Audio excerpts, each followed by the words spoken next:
This is Joshua Tree National Park, and this is me, Jody. Mediocre climber at best, on a good day. So, we're here to suck at climbing some rocks, and to teach my kids about some lichen. What's that? Lichen.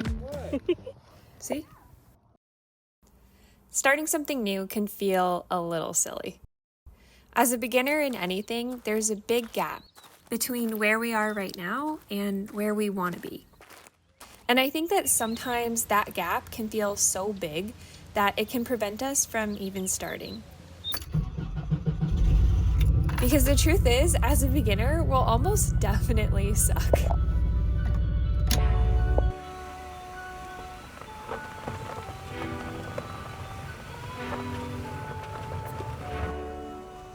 You probably heard of flow theory, right?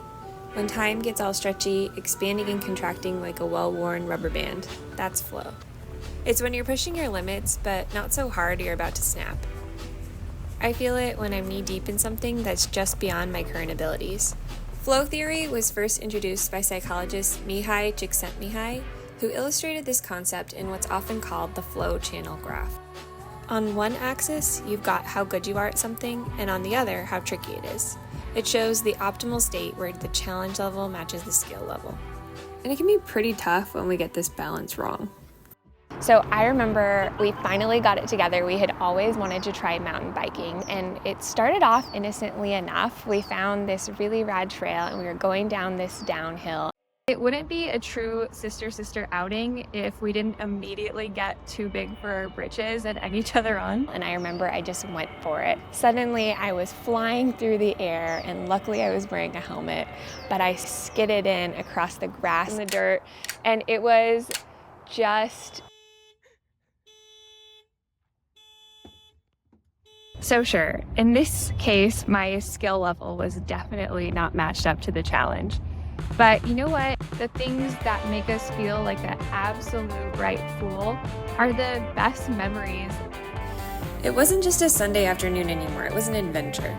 And that's what new experiences do for us. They jolt us out of our comfortable numbness. Think about it, how easy is it to fall into a routine? And before you know it, years have passed and you're left wondering where the time went. It's like sleepwalking through life, isn't it? But starting something new, putting yourself out there, even in tiny ways, suddenly you're present, you're engaged, you're alive. Why don't we do it more? You know, I'm embarrassed to admit that I missed out on some climbing last year because I didn't want to look like a fool. I didn't want to be bad at it. We don't outgrow our curiosity or sense of adventure, but I do think we get conditioned over time to fear the fumble, especially when it involves other people.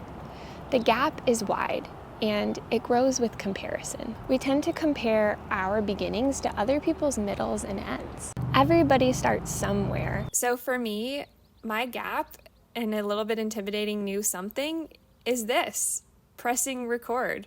It feels like a big, vulnerable gap because I don't know if you realize, but talking to a camera doing this is really weird, and it's just a skill I don't quite have yet.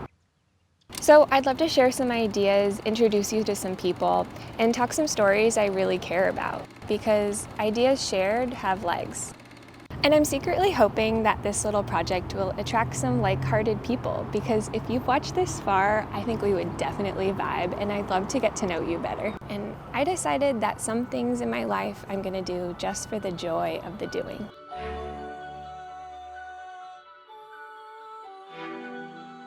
Surrounded by these ancient rocks, I can't help but think about time. And weirdly enough, about lichen. So these boulders were formed over about 100 million years, and if you stop and look closely, they're covered with lichen. And in case you're like me and had to Google what even is lichen, I'll save you a click. It's a symbiotic odd couple blend of fungus and algae. But what I think is fascinating is that some lichen species can hibernate kind of dormant for decades and then spring back to life. I kind of think we can too. We just have to decide to start.